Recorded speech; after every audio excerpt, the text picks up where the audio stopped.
எவ்வளோ அசிங்கம் சாராளுடைய வீட்டுக்கு. ஆபிரகாம் எவ்வளோ அசிங்கம். மறுமனையாட்டி ஓடி போய் விடுகிற வீட்டை விட்டு ஒரு குழந்தை பெறுகிறது. என்னென்ன மாதிரியெல்லாம் பேசியிருப்பாங்க. அதுவும் பிரபலியமான மனுஷன். என்ன இந்த வயசில் உமக்கு மறுமனையாட்டி? அதுக்குள்ளே இவங்களுக்குள்ளே ஏதோ தாம்பத்திய வாழ்க்கை பிரச்சனை போல் அந்த ஓடியே போச்சு வீட்டுக்கு. ஓடி போயிட்டா இதுதான் ஓடிக்கொண்டிருக்கோம். நீங்கள் நினைக்காதீங்க ஆபிரகாம் குடும்பம்னா பெரிய இடத்துல இருக்காங்கன்னு. எவ்வளோ புகழ்ச்சி அதிகமாக இருக்கோ அந்த இடத்துல ஏதாவது ஒரு பிரச்சனை இருந்தால் அதிகமாக பரவும். ஒரு சாதாரண மனிதனுடைய காரியங்களை யாருன்னா பேசினா 2 வார்த்தை பேசிட்டு 4 வீட்டுக்கு தெரியும், 10 வீட்டுக்கு தெரியும், இல்லை அவன் உறவின் வட்டாரம் மட்டும் தான் தெரியும்.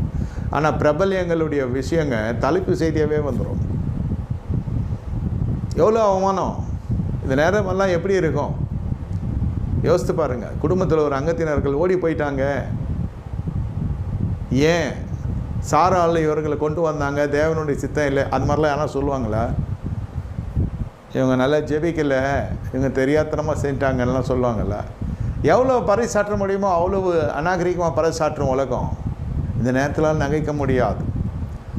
சாராள் ஆபிரகாம் பார்த்துருப்பாங்க. ஆபிரகாம் ஐயா பார்த்துருப்பார். பார்த்தியா, நீ தான் கொண்டு வந்த, நான் கொண்டு வந்தால் மட்டும் இல்லை, நீங்கள் கொடுக்குற இடம் தான். அவள் எப்படி பார்த்தா அப்படி எவ்வளோ பிரச்சனைகள் போயிருக்கும். ஒரு பிள்ளைகள் விஷயத்தில் கூட தவறு செய்கிற பொழுது மனைவி கணவனை சாடுவா, கணவன் மனைவியை சாடுவான். எவ்வளோ அந்த பிள்ளைக்கு எவ்வளோ பிரச்சனை கொடுக்கிறது. பிரியமான தேவனோட ஜனமே, எல்லாம் திரும்பி வரும். துன்மார்க்குடைய ஆலோசனையை கேட்டு கிரியை செய்து கொண்டிருக்கிற ஜனங்கள் உலகத்தை விட்டே கடந்து செல்லும்படி கர்த்தர் செய்வார். உங்களுக்கு நிரந்தர முடிவை கர்த்தர் உண்டு பண்ணுவார். எந்த பாவியாக மனுஷன், எந்த பாவியாக ஸ்திரீ உங்கள் குடும்பத்தை அழிக்கிறார்களோ அந்த ஜனங்களை இல்லாதபடி கர்த்தர் செய்வார். நீங்கள் ஏன் கலங்குகிறீர்கள்? உங்களுக்கு நகைக்கு ஒரு காலம் உண்டு.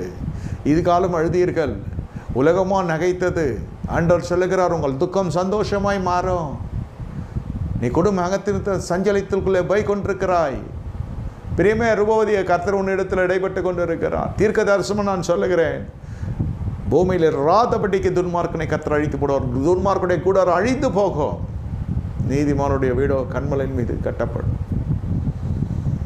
நீங்கள் ஏன் கலங்குகிறீர்கள்? ஏன் மன உளைச்சலோடு இருக்கிறீர்கள்? என் பெயர் கெடுக்கப்படுகிறது, என் வாசனை கெடுக்கப்படுகிறது.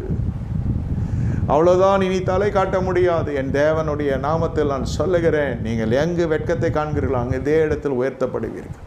நீங்கள் பிரகாசிப்பீர்கள். தேவன் உங்களை நகைக்க பண்ணுவார். அல்லேலூயா.